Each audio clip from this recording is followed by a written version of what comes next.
So with that, I wanted to hand the mic over to Donna Matrani, who's a Senior Health Communications Specialist here at AIR, who will guide the discussion session and provide a wrap-up of the last portion of our conference. Donna? Thank you, Stephen, and hello and welcome to this afternoon's discussion session. For those just joining us today, my name is Donna Matrani, and I'm on staff with the Center on Knowledge Translation for Disability and Rehabilitation Research. I wanted to thank Dr. Melanie Barwick for that great presentation. As somebody who's actually on the communication side, working on dissemination strategy and health communication, it's very interesting to learn more about KT and really hear how it's distinguished from communication activities. So I really appreciate that. Our director, Kathleen Murphy, is not feeling 100% today, and she was concerned about losing her voice, so I'll be moderating today's discussion in her place. And helping us to reflect on our discussion questions and to share their own thoughts are 4 other people here with me today, who I'd like to introduce. Tracy Bain-Barrett, she's the director of the Knowledge Translation Research and Training Center on Disability Research and Disability in Rural Communities at the University of Montana. Lisa Engel, a postdoctoral fellow at the University of Toronto and University Health Network's Lupus Clinic at Toronto Western Hospital. Kathy Matrone, the director of the Center for Continuing Education at the University of Washington, and Christian Vogler, director of the Technology Access Program at Gallaudet University. And before we get into today's discussion, I just wanted to let everyone know that Christian is going to be working with an ASL presenter today, so there may be some brief delays in his responses. And thank you so much to you all for joining us in this discussion today. So to warm us up, we're going to start off with a couple of polls that will give us all a sense of how international our audience is today. And so the poll asks, which of the following settings is most relevant to your work? And please only select one answer. The U.S., Canada, a single country that is not the U.S. or Canada, and please tell us which country that is in the chat box, or international, meaning all countries are really relevant to your vote. And while you work on that poll, in case some of you are just joining us, let's also introduce the presenters who are still with us on the phone and who will be joining in on our discussion. David, are you there? Yes, hi. Hello, welcome again. And Mark? I am, although I'm also losing my voice, I think. Welcome. And Melanie? Yes, I'm still here. Thank you all. And so just looking at these results, it does seem that most of you, 60% actually, Canada is really the country most relevant to your work, which isn't completely surprising since the Canadian government is so supportive of KT activities. And we really appreciate our Canadian friends joining us since they've done so much pioneering work in the field. Second up in terms of relevance, at about 30% is the U.S. And then about a little less than 5% folks are saying that, a single country or just general international work is most relevant to them. So, and just one more poll question before we get into this discussion. Given Mark's presentation on social media, we're also wondering what kind of social media tools our audience uses. So that is the topic of the next poll. Question is, what social media platforms do you use for communicating science? Facebook, Twitter, YouTube, Instagram, or any other social media platforms? And please tell us what those might be in the chat box. We're always curious to hear what tools others are using.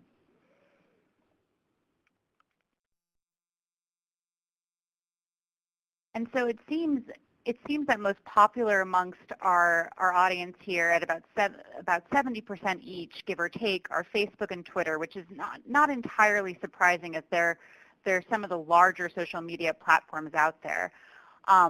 Coming in next at about 42% is YouTube, followed by 28% folks use other platforms. And looking at the chat box right now, it seems that some folks have said they've used Pinterest or LinkedIn or WordPress, SoundCloud. It's all really great platforms. And then finally, coming in at about 7%, folks say they utilize Instagram. So with that, I want to get into today's discussion. We have about 40 minutes to get into it, and there's a lot to discuss following today's great presentations. Sorry about that. And so if somebody can progress the slide, I'm sorry. There we go. And so I just want to let everyone know that we did share these 3 questions with our 4 respondents ahead of time. And the questions are, which measurement strategies would be most appropriate for grantees in the area of disability research? How would you implement these strategies? And how would improved measurement strategies affect the lives of people with disabilities? And to start off our conversation, I'd like to turn to Christian. And Christian, did these questions spur any thoughts on your part? This is Christian. Can everyone hear me okay? Yes, thank you. Yeah. Thank you for inviting me to the table today. I have a lot of comments, so I'm going to try to narrow them down a bit. I think I will focus specifically of the involvement of people with disabilities and how critical that is. There's been a lot of discussion today that I've seen from the presentations, which were all great, by the way. I've seen one commonality. A lot of strategies from the presentations focused on a general audience, not specifically on people who have disabilities, which is fine. And hopefully, as a community, we can derive things from these presentations that can be applied to the community of disability. But one key component that I would like to emphasize is, first of all, the community of people with disabilities is much smaller than that of the general audience. And there are a lot of people who have disabilities, but they are very diverse. And each group requires their own strategy. With that being said, we need to take care of thinking of how to best involve people from each community that we are targeting. And in our experience, trying to ensure that the knowledge transfer is successful. It's very critical to involve people from those communities from the very beginning. Meaning that from the beginning, we should be developing the research questions, identifying those problems, also identifying the strategies, and involving people with disabilities in the outcomes. Without that, often we're getting a mismatch. The research is going on per usual, but then trying to translate that into practice, the disability community is resistant to those things because they were not involved in the process from the beginning, because it doesn't match their current situation, or it's something that they just don't want to be involved in for political reasons. I've seen all of that happen. I also would like to make a second point about the first presentation from David. I like the idea of a systematic approach, a systematic review, but I do have a question for David, if you wouldn't mind. Within the disability communities, as I mentioned, they're very small. That means that there's less research available. So what do we do if there's not enough studies published? There's not enough data for a systematic review.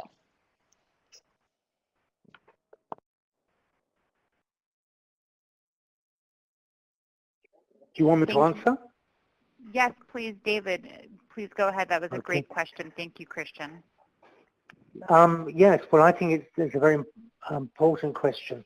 So one of the purposes of the systematic approach is that it can give you clarity about what we do know and what we don't know, and then we can make a planned decision about what more do we want to know. At the moment, a lot of research is developed by academics having great ideas, and they're very creative and innovative, and that's wonderful.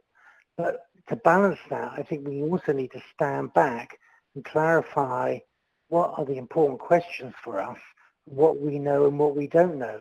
So if there are areas of disability research that are there gaps or that there are things known for certain groups but not for other groups, then we ought to clarify that so we can have better information to plan. Without that, we're just kind of, everyone's having, what they all think is great ideas. And if you look at what's studied, quite often the same things are studied over and over again, and the other important things are neglected. So I think it's a really important issue.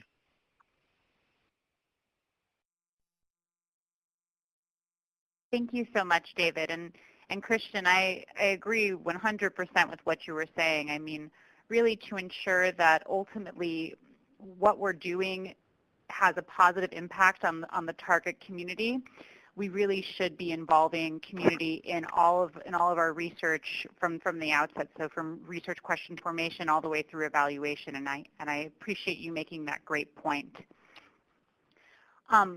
Moving along, I want to turn to Kathy and see if Kathy, you had any thoughts on those questions that we sent ahead of time. Well, yes, I guess it's more a couple of comments. I was very intrigued with the information assessment method, the IAM. We've struggled with this, I think, within the ADA National Network about when information is posted on our web and how do we figure out it's actually being used. We've tried different methods. We've tried some short-term things, so I'm thinking this would be very helpful in terms of measuring impact on information on the ADA for consumers. And I did have one other question. I think David talked a little bit about, and again, this doesn't really fit in with the measuring impact question, but I was curious, talked a little bit about behavioral techniques and he was talking about nudging evidence use. And I was thinking how we might use, or how maybe if there were some examples of how social media might be used to nudge evidence use. I'm thinking about rehabilitation counselors in the field who are extremely busy and they need just some just-in-time information in working with a particular client. And if there was some way to nudge that knowledge or the research out that would maybe help them with that information. So that was just a thought. So that's all I have to say right now. Thank you. Thank you, Kathy. And actually, Mark, do you want to respond to that comment from Kathy on social media? I think it's a really interesting idea, and I'd love to learn more about how that could be used. My intuitive reaction is a slight bit of skepticism alongside curiosity, though, just because I think nudging techniques, if you're trying to ensure people use research in a way that informs their practice reflectively in a considered manner, then behavioral nudges would not seem to be the way to go about that. But I also would like to learn more about the techniques that were possible.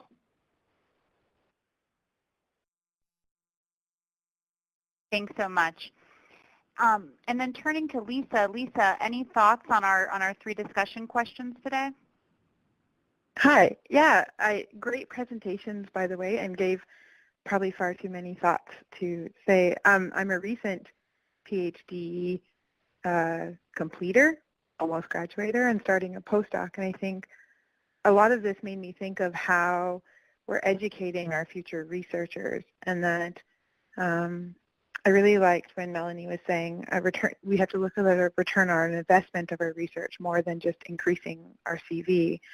And then relating that back to day 1, where Chris McBride said, really starting with the questions of how can I help, and how can those 2 points be used to change how we view PhD research and the PhD process, and also how are we educating our future researchers to make sure that KT is part of the beginning of the plan, because I must be honest, it was not for me, and then definitely still needing to move forward with that as a new researcher. So Melanie, I'd love your thoughts on how can we change the education process so that KT becomes more prominent. Great. Well, good question, Lisa. We've been working at that for a long time, and since we're probably less than 1 kilometer apart from one another in Toronto, I'm sure you know about our scientist knowledge translation training, on which, since 2004, we have been training scientists on how to develop a plan and why they should do it. So I think it's building your skill set and really understanding it.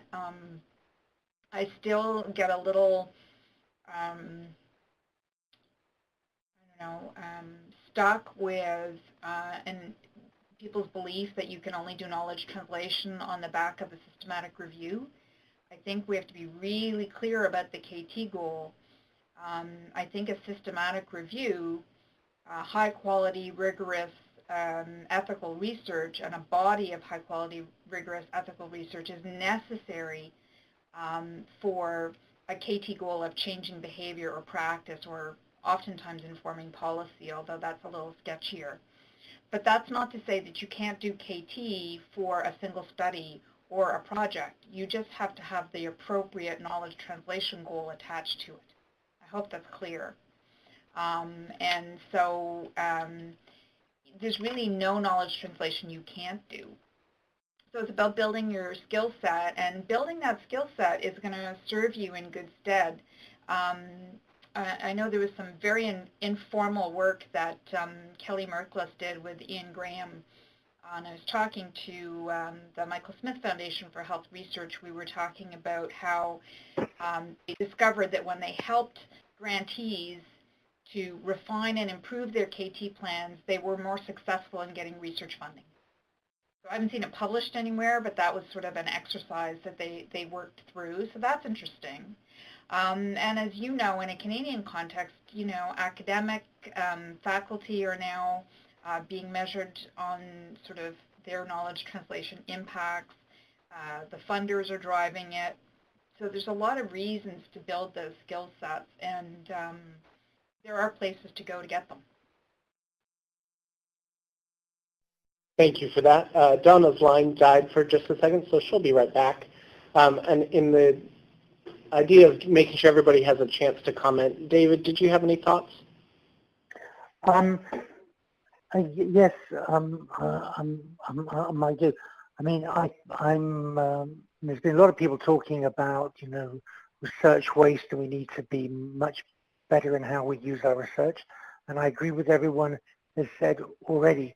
But I think that that research synthesis is really an essential component of needs to be an essential part of our thinking here. So although, I agree with Melanie, you can have knowledge translation of an individual study, I think it's important to contextualize that within what is not known, what is already known. And as I was saying in my presentation about justifiable evidence claim, if you're going to translate knowledge, you need to have a basis for the evidence claim, and that's difficult to do unless you contextualize it. A few years ago, I was invited to Ottawa to comment on a whole day presentation of the Canadian Social Science Research Council kind of initiative. And all the presentations were really, really interesting and told really interesting stories. But I think of the 8 presentations, only one of them contextualized their findings within what was already known. So they were doing a knowledge translation story, a narrative, and very interesting. But I don't think it was a full explanation without contextualizing it within a broader understanding. And so, sorry, just to finish. So I think that way of, my personal bias is that way of thinking needs to really be built in academic education. Can I jump in? Please go ahead. To stimulate the debate a little further, I think partly it has to do with the utilization of the research evidence. And oftentimes we have a great hope and desire, it's indeed our postcard destination, that our research evidence will have instrumental utility. In other words, it'll be used, it'll be applied, it'll change. And, I think we can all agree in those instances, the systematic review and sort of the purveyance, really, the context is really important. What do we know? How well do we know it? How much confidence do we have in what we know before we encourage people to use the research in some instrumental way? But a good lot, I would say, probably,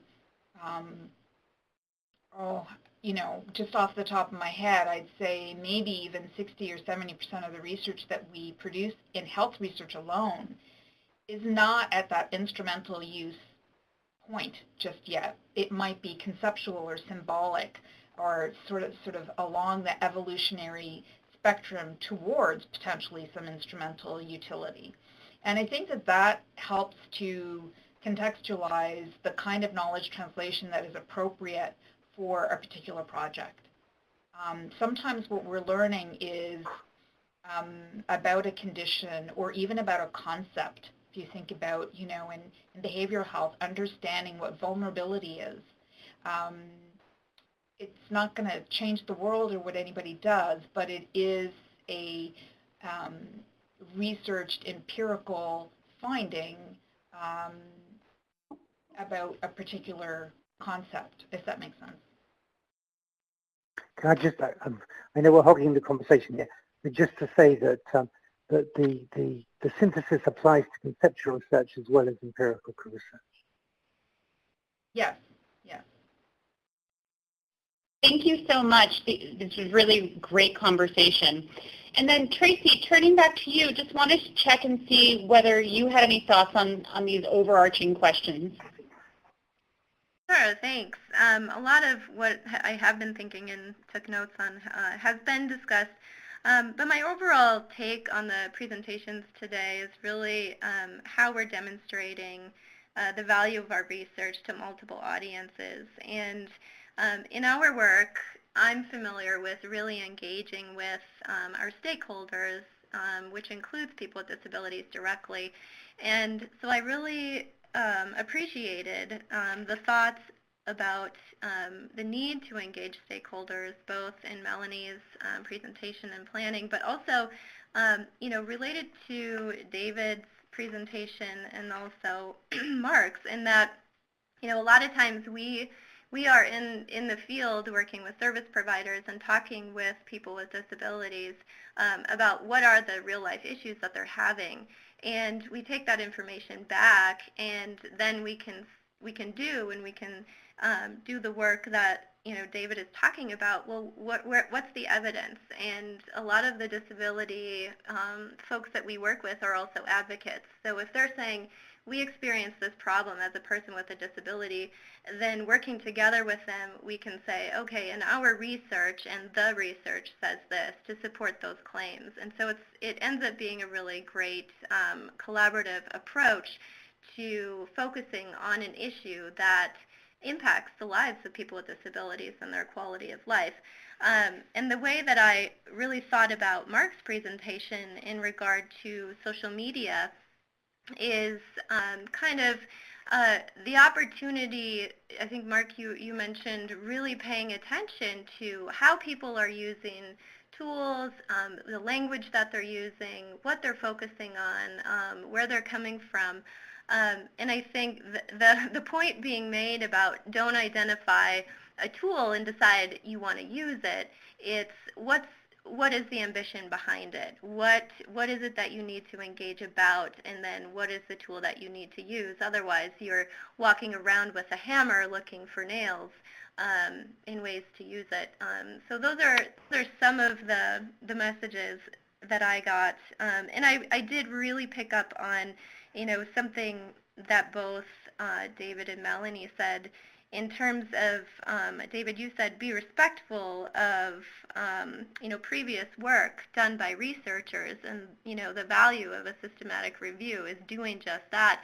And I think Kathleen Murphy probably texted at the same time that I was thinking this, as it's also being respectful of the return on investment and demonstrating that to our funders. So have we done the research to validate a research line that we're hoping to pursue in the future? But I'll stop there because I feel like a lot of this this platform discussion is more rich when people ask specific questions, and we can engage in dialogue that way. Thank you so much, Tracy. And then I want to turn the conversation back to Christian. Christian, do you have a comment on the discussion that we've been having? I do. This is Christian. I have 2 comments. My first quick comment is to Tracy.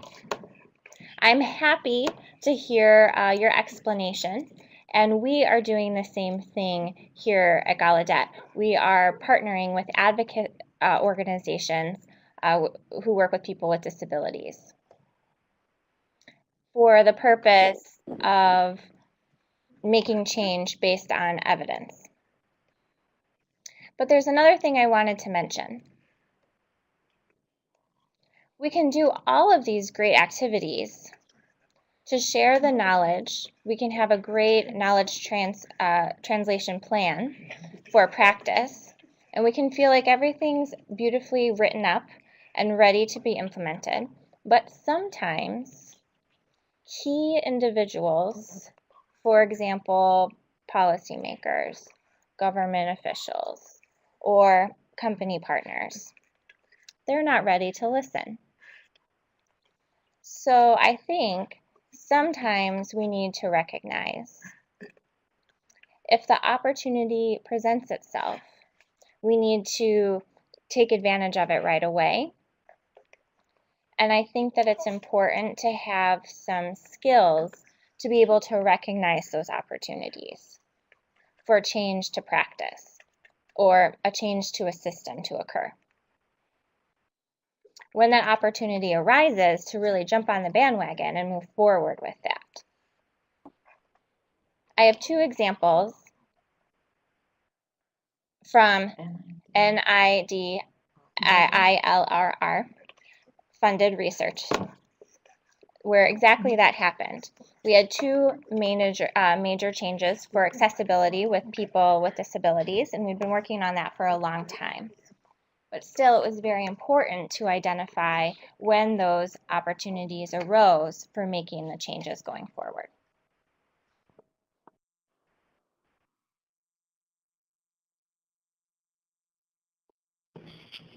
Thank you so much, Christian. And Melanie, I'd be curious to hear your thoughts on this, especially, in Canada, the government there has actively supported KT activities for some time now. And knowing that you speak with researchers around the world, and sometimes in places where the governments aren't as actively supportive of those activities, what advice do you have to researchers working in institutions or with governments who aren't necessarily on board with KT activities or as aware of them? Yeah, sure. Thank you. I have a response to Christian's question. It's a great question on 2 levels.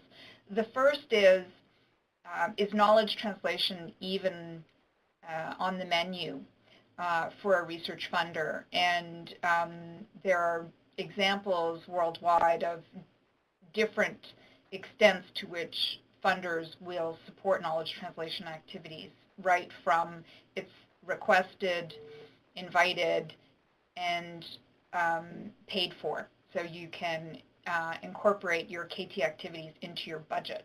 So that's the full spectrum of support from a funder. In other countries, it's asked for, it's talked about a lot, but you can't be funded to do the KT activities within your research budget. So there I would just see a role for advocacy and clarity of thought about what they're really trying to accomplish. If they're focused on research impact for their country, it's a bit of a myth to not be funding KT activities aligned with research. I think for specific research projects, so the second level of activity, and I think this is perhaps where Christian was going with the comment. When you engage knowledge users like policy or government or industry or even community who are not ready to listen and not ready to hear what the research has said or even act upon any of the recommendations, I think we need to see that as an opportunity to get in earlier. Engage with your knowledge users early on, up front, so that they are part of the solution rather than being told by us in the ivory towers what the solution might be for them. So it's that true, authentic partnership. And in doing so, you build authenticity, but you also build better alignment between what you're hoping to accomplish, what your goals are in the research, and what they would see as good goals for them. You have an opportunity to cross any language barriers. Well, what do you mean by this? This is what we mean by it. You have an opportunity to improve on your approach or your methodology and your feasibility, and even to begin a conversation about what would be the definition of success in the research endeavor from the point of view of different participants. And those are all part and parcel of a better research endeavor. Now, it's not always applicable or appropriate. There are many instances of research evidence where you wouldn't research activity that perhaps don't involve stakeholder engagement, basic cell work, for instance. But where it does, I think we need to get in earlier. We need to really think about how well do we know one another, what's our contribution, how are we going to work together. And when we don't do that, or we don't do it in an authentic way and it's tokenistic, a person or a group is listed on a grant, but they're not really fully engaged, we really miss an opportunity. Thank you so much, Melanie. And then turning back to David for a minute, I'm just curious, and apologies while I get back to my notes. Sorry about that. So in your presentation, you stated that at the center of a proposed new framework is a behavior system involving 3 essential conditions: capability, opportunity, and motivation, what we term the COM-B system. How is this different or the same as Michi's COM-B capability framework? No, it is exactly the same thing. It's borrowed from her. She's a colleague in the same university. So as somebody commented, Kathy commented. So no, we used it. So the mechanisms we developed from early work by Sandra and Natalie about 10 years ago, and we've been developing them a bit. And we realized that they didn't seem to be sufficient. So we looked at Susan Mitchell's COM-B components, and then when we did this review of the literature, we found that the framework worked because it showed that the mechanisms of access to the research, communication of the research on its own wasn't sufficient, and interaction and development of relationships between researchers and users, although essential and necessary, again wasn't sufficient. So we needed these behavioral components as well. And I think this takes us back to the earlier discussion we were having about communication and KT. And a lot of the things that Melanie is talking about, even though, tell me if I'm misinterpreting you, Melanie, but you started off about people understanding about research, but Melanie discussed lots of other things about people, being motivated, having people on board and things like that. So I think that we found the framework very helpful to try and unpack some of these different things that need to change. And the 6th mechanism was about structures and procedures, because I think there's a lot of the emphasis on knowledge translation mobilization has been on individuals, and it's quite tough on individual members of the public or individual practitioners, professional practitioners, to do things all on their own, even with support individual knowledge brokers. So I'm very interested about how systems and processes are built in. So it's not just a question of academics being educated about these things, which they should be, but that the whole system and process should be structured in a way to enable knowledge from research to be used. So in terms of I mentioned in my presentation about most government departments have expert committees, but which are trying to enable knowledge to be used by the ministries. But if you examine them, they don't work in the way that Melanie and I would suggest was the most effective way for research to be used in decision making across a huge government department. So I think there's a lot we can do in that area. Thank you so much, David. And I know we only have a few more minutes left for this discussion, and thank you so much, everyone, for the rich conversation. And I just wanted to turn this back to Christian, who I believe had a follow-up question or comment for Melanie.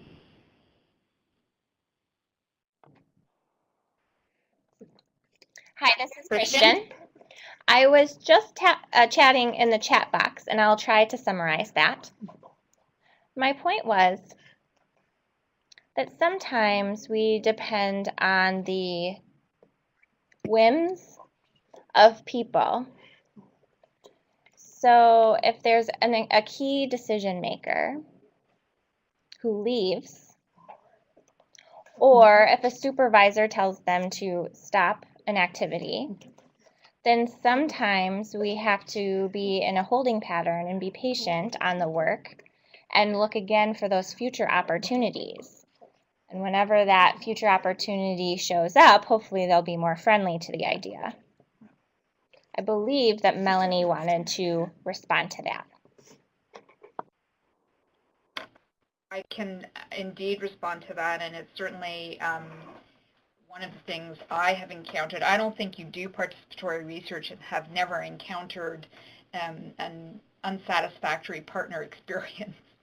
And I don't confess to have all of the solutions, but I can think of 3 ways to mitigate this. And of course, working with government and policymakers, I think for one thing, you have to expect in a 2 to 3 or 4 year project that your particular contact person from government will not be the same person in that role 2 or 3 years down the pike, because they make a lot of lateral moves, and that's probably universal and not specific to country. But oftentimes we spend a tremendous amount of energy building relationships with non-academic partners around research activities. And it takes a lot of time and takes a lot of effort to do it well. And so when it fails and something interrupts that situation, it can be quite costly. So you might not get to your envisaged goal. It might slow down your research process. So it's certainly important to think of. One of the things you might think of doing when you involve an organization, a non-academic organization, is to pick the right level of person within the organization. You don't want to go too high so that they have interests that pull them in other directions and are not available, don't have the bandwidth to absorb and reflect on the work that you're asking them to participate in. You don't want to go too low in the food chain, and sorry to sound so hierarchical, but we all know that that exists out there. You want somebody who can move the information when that information gets brought back to the organization. So well-connected, interested, enough of a managerial position or enough clout that they have the ear of people, they know where the information that they're gaining from the research project might be useful, and they can insert it there. So who you pick is important. I think picking more than one person from an organization is important because, and Donna, I'm seeing your message here. I'm going to make this short. Picking more than 2 mitigates attrition. So one person goes off on pregnancy leave or changes job or goes back to school.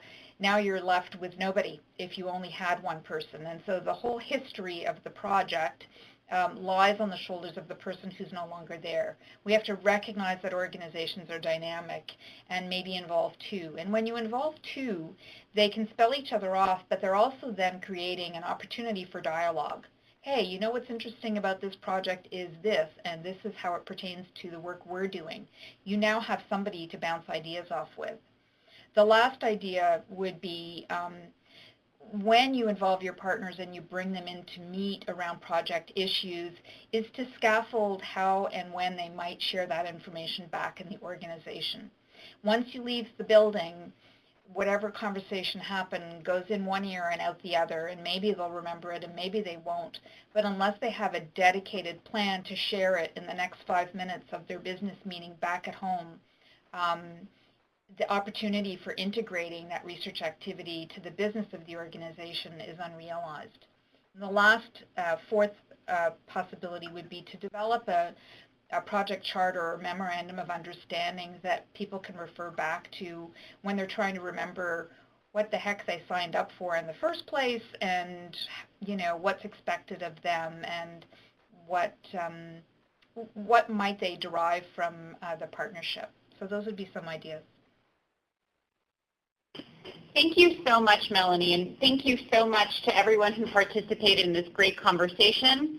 I think we're going to go ahead and wrap things up for the day. And so thank you so much to Tracy, Lisa, Kathy, and Christian for their insight and for sharing their time and experience with us today.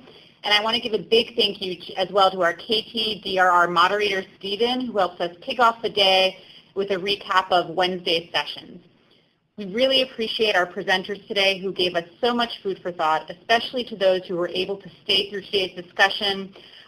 Mark and David, I know that you're in the UK and it's super late, so we really do appreciate you taking the time and staying with us through the afternoon.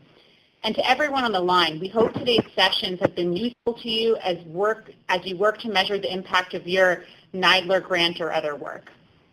So before we end the conference for this year, we have 3 other announcements. First off, just go ahead and pull out your calendar so you can save the dates for the 2018 KT conference. It'll be held on November 5th, 7th, and 9th in 2018 with the same Monday, Wednesday, Friday afternoon sequencing. The preliminary theme of next year's conference is going to be engaging ways to engage stakeholders. If you can't wait until next November for more KT learning opportunities, no worries. Just join us next week. On Wednesday, November 8th at 3 p.m. Eastern Standard Time, KT-DRR will host a follow-up live interactive webcast with Dr. Melanie Barwick on KT planning. You can register at the link there in the chat box, and the evaluation form will roll over to the registration form too. Finally, speaking of the evaluation form, please let us know what worked for you and what didn't about this year's conference. We absolutely scrutinize all of our evaluation data and strive to make this a better experience for all involved each year. We really appreciate you taking the time to fill out the evaluation form and sharing your thoughts on this year's conference. So with that, we'll go ahead and close this year's KT conference. Thanks again to everyone who was able to join this week, and we hope to see you at next year's KT conference.